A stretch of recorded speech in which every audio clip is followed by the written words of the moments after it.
എല്ലാവർക്കും നമസ്കാരം. നമ്മൾ ഇന്നുള്ളത് പാലക്കാടാണ്. പാലക്കാട് നിന്ന് നമ്മൾ ഒരു യാത്ര പോവുകയാണ് അയോധ്യ കാണാൻ വേണ്ടിയിട്ട്. കഴിഞ്ഞ ആസ്ഥ സ്പെഷ്യൽ ട്രെയിനിലാണ് നമ്മൾ പോകുന്നത്. അതിൽ കയറാൻ വേണ്ടിയിട്ട് നമുക്ക് ഒരു ID കാർഡൊക്കെ ഉണ്ട്. ഇതാണ് നമ്മുടെ ID കാർഡ്. ഇത് വെച്ചിട്ട് വേണം നമ്മളതിൽ കയറാൻ. അപ്പോൾ നമ്മൾ സ്റ്റേഷനിലെത്തി.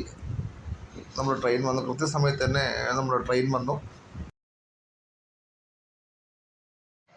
വരിയായിട്ട് എല്ലാവരും ട്രെയിനിനുള്ളിലേക്ക് കയറി തങ്ങളുടെ സീറ്റ് കണ്ടുപിടിക്കുന്നതിന് വേണ്ടിയിട്ട് ശ്രമം നടന്നുകൊണ്ടിരിക്കുകയാണ്. അപ്പം അതിൻ്റെ കൂടെ തന്നെ നമുക്ക് ബ്ലാങ്കറ്റ്, പില്ലോ, ബെഡ്ഷീറ്റ് എല്ലാം ഈ സ്പെഷ്യൽ ട്രെയിനിൽ തരുന്നുണ്ട്. സ്ലീപ്പർ കോച്ചിലാണ് നമ്മൾ യാത്ര ചെയ്യുന്നത്. S3-യിലാണ് യാത്ര ചെയ്യുന്നത്. വളരെ നീറ്റ് ആൻഡ് ക്ലീൻ ആയിട്ടുള്ള ഒരു ട്രെയിനാണ്. സ്പെഷ്യൽ ട്രെയിൻ ആയതുകൊണ്ട് ടോയ്ലറ്റൊക്കെ അത്യാവശ്യം നീറ്റാണ്. ഇവരാണ് നമ്മുടെ കൂടെ യാത്ര ചെയ്യുന്നത്. വൈകുന്നേരത്തേക്ക് ഭജന സ്റ്റാർട്ട് ചെയ്തു. കൊട്ടുമ്പുഴയിലുള്ള ഉണ്ണിച്ചേട്ടൻ ടീമുമാണ് ഭജന കൈകാര്യം ചെയ്തത്. അതിനിടയിൽ നമ്മുടെ ട്രെയിനിലൊരു ചേട്ടൻ വന്നിട്ട് നമ്മുടെ കയ്യിൽ മാല പോലെ ഒരു സാധനം, എന്തോ ഒരു മാലയാണത്.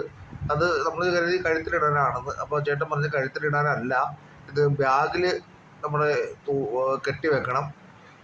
ഈ ട്രെയിനിൽ അയോധ്യയിൽ പോകുന്ന ആൾക്കാരുടെ ലഗേജ് അല്ലാതെ വേറൊന്നും കാണാൻ പാടില്ല എന്ന രീതിയിലാണ് ആ സാധനം നമുക്ക് തരുന്നത്. ചെക്കിങ് വല്ലതും വന്നു കഴിഞ്ഞാൽ ഇത് തിരിച്ചറിയാൻ വേണ്ടിയിട്ടാണ് ഈ ഒരു സാധനം നമുക്ക് തരുന്നത്.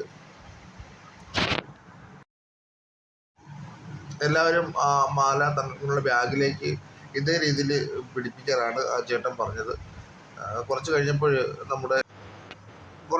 കഴിഞ്ഞപ്പോൾ നമുക്ക് കഴിക്കാനുള്ള ഭക്ഷണം എത്തി. നല്ല ചൂടോട് കൂടിയുള്ള ആഹാരമായിരുന്നു.